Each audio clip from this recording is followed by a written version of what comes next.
A veces ocurren eventos o situaciones que no podemos controlar y que nos rebasan. En algunas ocasiones, estos sucesos nos llevan a cambiar nuestras actividades cotidianas, llegando inclusive a aislarnos de nuestros amigos o seres queridos.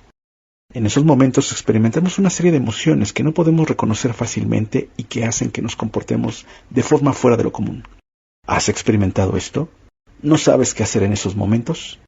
La psicología te ayuda a entenderlo. ¿Psicología para qué? Podcast. Hola, yo soy Alejandro Martínez y te doy la bienvenida a este segundo episodio de Psicología para qué.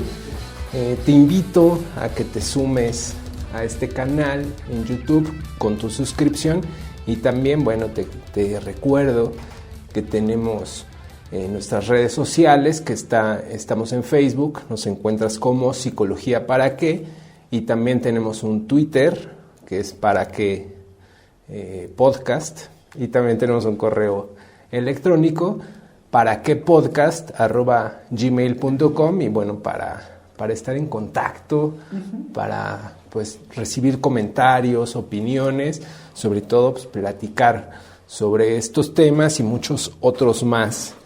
Para conocer de qué vamos a hablar el día de hoy, saludo a mi amigo Juan Pablo Ruggeri. ¿Qué tal? Muy buenas tardes a todos. Muchas gracias, Alejandro.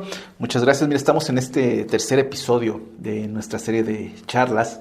Y el día de hoy, Alejandro, fíjate que vamos a platicar acerca de un fenómeno que pues obviamente ha causado interés en los últimos meses, sobre todo por la condición sanitaria a la cual nos vimos sumergidos durante aproximadamente 2 años, ¿no? Esta pandemia por COVID-19. Y precisamente hay un fenómeno que implica el hecho de que a partir de la pandemia hubo un cambio en nuestras rutinas, en nuestro día a día. De hecho, la condición nos llevó a un confinamiento. Este confinamiento, nos llevó hacia un aislamiento. Fíjate que de alguna manera, en un inicio, como pasaba con el virus, no se reconocía a bien cuáles podrían ser las implicaciones sobre estos tipos de cambios, ¿no? Este fenómeno inclusive llegó a afectar a nivel, podríamos considerar, psicológico, ¿no? En el desarrollo de las personas, sobre todo en los adolescentes. Fíjate que organismos como la UNESCO, ya cuando empezaron a hacer este tipo de estudios, da cuenta que muchas de las personas, de las familias en general, seguían las recomendaciones que hacían las instituciones de salud acerca de cómo mitigar tal vez el contagio del virus, pero entre ellas se incluía que nos aisláramos. Eso dio lugar obviamente a un cambio con nuestro comportamiento y se vio reflejado sobre todo en los adolescentes, ¿no? En una serie de conductas que de alguna manera reflejan un problema, ¿no? En los adolescentes, como bien sabemos, pues es una etapa en la vida en donde hay toda una serie de cambios que nos implica desde nuestra forma de comunicarnos con los demás, nuestra forma de interactuar, cambios biológicos, cambios de identidad. Entonces, pues obviamente ellos, al verse sometidos a esta condición de confinamiento, se empezó a llegar a un punto de aislamiento, en donde lo primero que se detectó es que había una disminución en las actividades físicas, ¿no? Segunda, hubo un aumento en la parte del uso de dispositivos electrónicos para comunicarse e interactuarse con los demás, ¿no? Eso a su vez también generó una serie de emociones a partir del mismo aislamiento. Emociones que pues obviamente llevaban hacia la ansiedad, hacia la depresión, inclusive ya en casos más extremos hacia el suicidio, ¿no? Entre otro tipo de sintomatologías, de patologías, trastornos que de alguna manera son producto de este aislamiento, ¿no? Muchas de las ocasiones, como bien pasa en el proceso de la adolescencia, se vieron afectados también procesos de desarrollo como el de habilidades sociales, ¿no? Que es algo que también es muy interesante, pero que a la fecha, todavía no se ha no se ha dado cuenta, la investigación todavía no da cuenta acerca de en sí cuáles podrían ser otro tipo de trastornos que se pudieran haber generado a partir de ese aislamiento. Sin embargo, estos tres que te comento, pues ha puesto los ojos en el interés de ver qué ha pasado. Y obviamente digo, pues ante esta panorámica, ¿no? La psicología pues no se queda fuera, ¿no? Hay una forma de cómo poder echar mano de los recursos de la disciplina para hacer frente a este tipo de situaciones.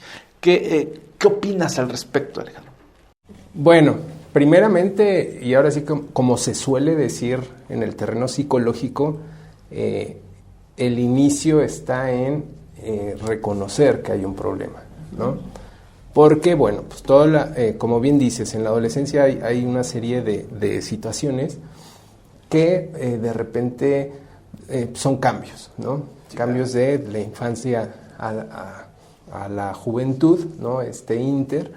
En donde pues no necesariamente pues cualquiera de estos padecimientos pues es un problema. Entonces, bueno, pues hay que reconocer que existe un problema y para ello pues podemos pensarlo en dos. Uno, en cuestiones emocionales, ¿no?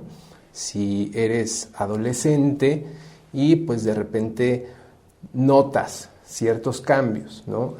Que cosas que no sucedían antes de la pandemia y que durante la pandemia comenzaron a surgir y además pues a intensificarse en el terreno emocional, tales como, bueno, pues, sentimientos negativos, como pues sentimientos de soledad, ¿no?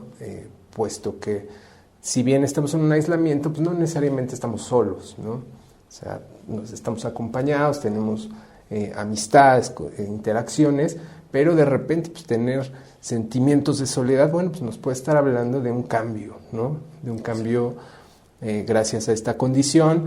Además, bueno, pues emociones, estados de ánimo tales como el enojo, ¿no?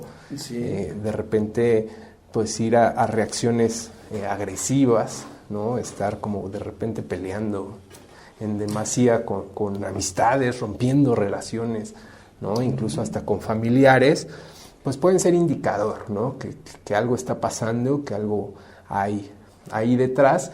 Y bueno, pues también en el terreno conductual y además, bueno, si no eres adolescente, sino eres adulto y quizás, bueno, pues eres padre de un adolescente o eres familiar o eres amigo, vecino de un adolescente y notas que hay algo pues que no anda como tan bien, que hay una situación que puede ser problemática, bueno, pues obviamente acceder a las emociones no va a ser como tan fácil, pero pues lo podemos ir viendo a partir de cambios en las conductas, ¿no? Sí. Ciertos comportamientos pues, que nos avisen que hay, pues puede haber un problema. Justamente pues estas conductas, por ejemplo, tales como lo es el consumo de no nada más de bebidas alcohólicas o de nicotina o de otras drogas que pues, sí son importantes, pero también cosas mucho más comunes como es la alimentación misma, ¿no? Cambios en las rutinas de alimentación, en donde de repente no estén comiendo o estén comiendo demasiado, o bien parece que estén comiendo bien, pero hay ciertos momentos donde comen demasiado.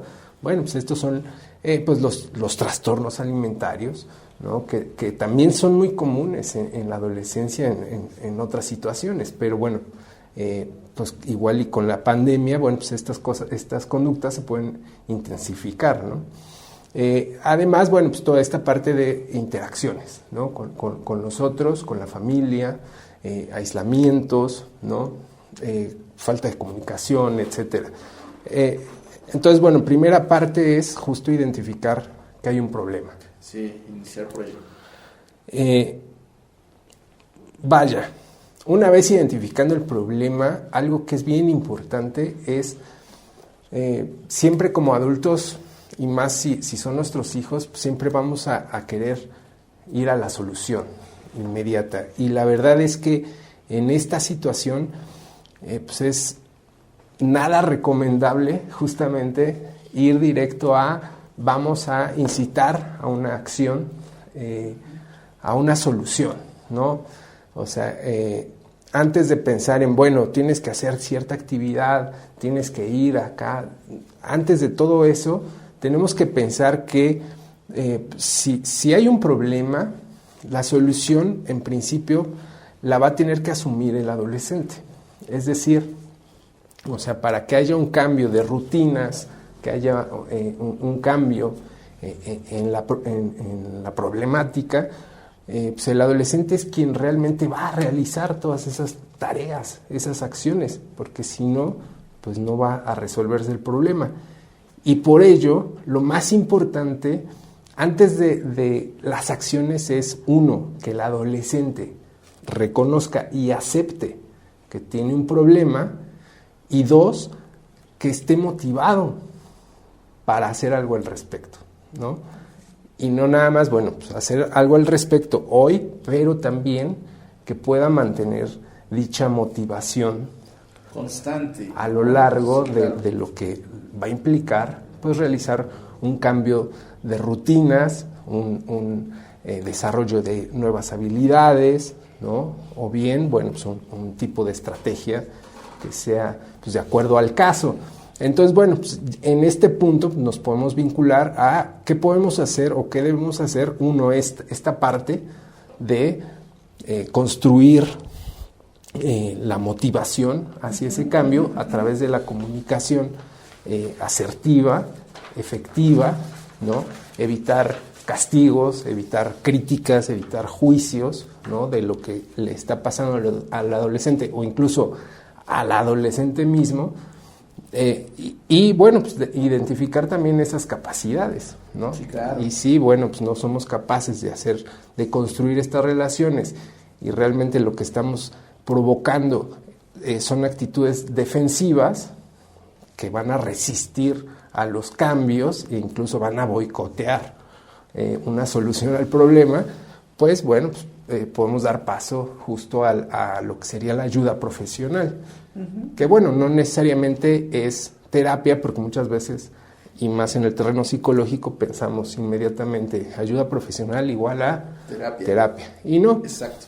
Pues puede partir, bueno, desde la información, ¿no? Sí. Entender cómo está la situación, cuál es el problema, socializar el problema para, pues, tener retroalimentación, ¿no? De lo que le puede estar pasando al adolescente, o incluso siendo adolescente, pues buscar información, ¿no? O sea, también incluso socializarlo con pares, porque puede que otros estén atravesando por la misma situación, ¿no? Bajo las condiciones en las cuales nos vimos envueltos, precisamente, ¿no? Así es. Y bueno, pues toda la demás gama de intervenciones profesionales. Sí, claro, que de alguna manera están diseñadas precisamente desde una perspectiva psicológica.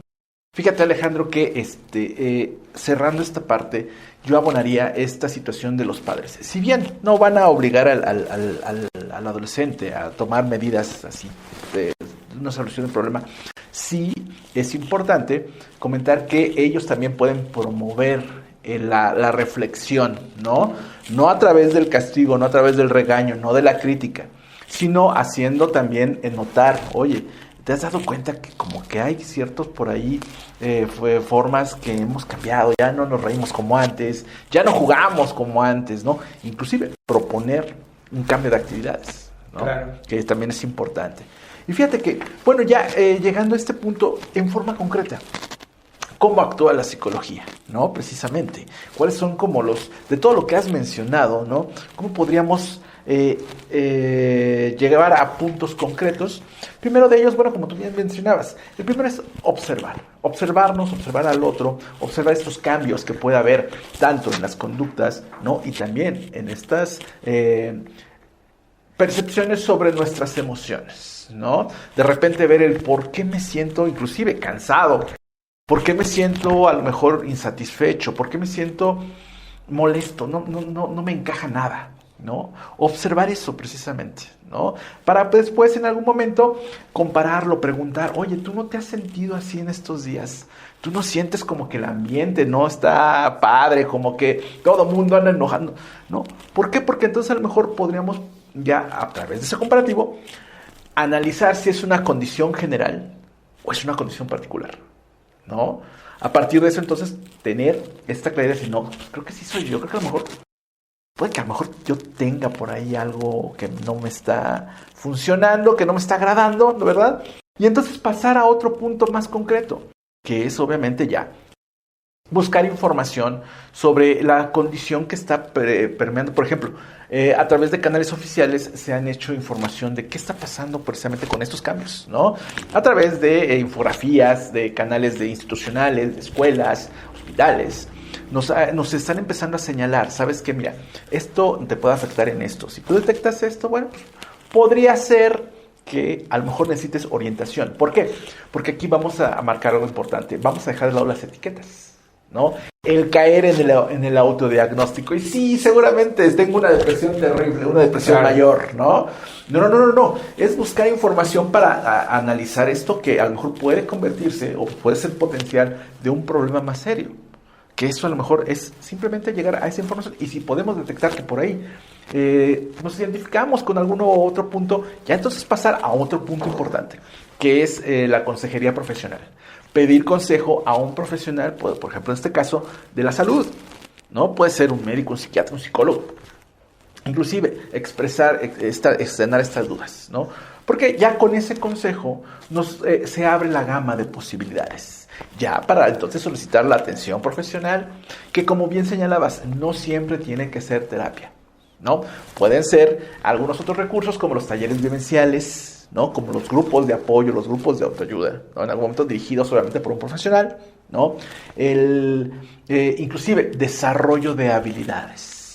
Como bien podemos entender, a lo mejor en ese momento el adolescente dejó de compartir con sus amigos, desarrollar habilidades sociales, ¿no? Y en algún momento, cuando regresemos poco a poco a nuestras actividades, digamos, normales, o lo que hacemos antes de la pandemia, requerimos estas habilidades, el comunicarnos, como mencionábamos en algún momento, se han perdido estas habilidades sociales que muchas de las cuestiones son importantes. ¿Para qué? Pues para poder inclusive expresar nuestros sentimientos así de, ¿sabes qué? Estoy atravesando por esto, necesito un desarrollo de habilidad, inclusive socioemocional. Entonces, siempre es importante contar con este tipo de apoyo, para que en algún momento podamos hacer frente a esta situación, ¿no? Todo visto, obviamente, desde cómo la psicología va apoyando a cada uno de estos procesos, ¿no? Cada uno de estos puntos. Exacto, y bueno, nada más un paréntesis a lo que comentabas en cuanto a la socialización de las situaciones, digo también para que quede como puntual, si alguien más está atravesando al respecto, bueno, no quiere decir que entonces no está mal, ¿no? O que no sea un problema, pero también es como para compartir, bueno, qué estrategias se han realizado, y sobre todo esto yo puntualizaría esta parte de, pues hay que motivar hacia el cambio, ¿no? O sea, el adolescente tiene que estar motivado para pues poder realizar algún cambio. Incluso puede ser un indicador como papás, ¿no? De cuando se proponen ciertas estrategias y el adolescente de plano no hace nada o lo hace y abandona, puede ser un indicador ahí. Exactamente. Que sí algo esté pasando. Exactamente, puede ser ese indicador que inclusive, ¿no? Nos puede dar la apertura hacia otro tipo de, como te mencionaba, de situaciones problemáticas ya con mayor, a lo mejor donde se requiere un diagnóstico más preciso. Sí, tendríamos justo que buscar el diagnóstico preciso. Exactamente. Y pues bueno, a partir de ahí generar las estrategias. Pues sí, digo, las estrategias, ¿no? Y sobre todo la motivación al cambio, ¿no? Y estar abiertos a esa parte. Tanto los adolescentes como los padres, también. Hay que aclarar. Y sí, bueno, pues con estos comentarios llegamos a precisamente cerramos nuestro segundo episodio, Alejandro. Así es, les recordamos que bueno, pues, suscríbanse al canal de YouTube, denle like si les gustó, lo pueden compartir también, comentar, ¿no? Nos interesan mucho las opiniones y bueno, pues platicar con ustedes. Estamos con nuestras redes sociales, estamos en Facebook como Psicología Para Qué y en Twitter estamos como Para Qué Podcast. Y también tenemos un correo electrónico que es paraquepodcast@gmail.com, ahí para estar en contacto. Para estar en contacto. Claro. Yo fui Alejandro Martínez. Y mi nombre es Pablo Rugerio. Estuvimos en este segundo episodio. Y nos escuchamos en la próxima. Hasta luego.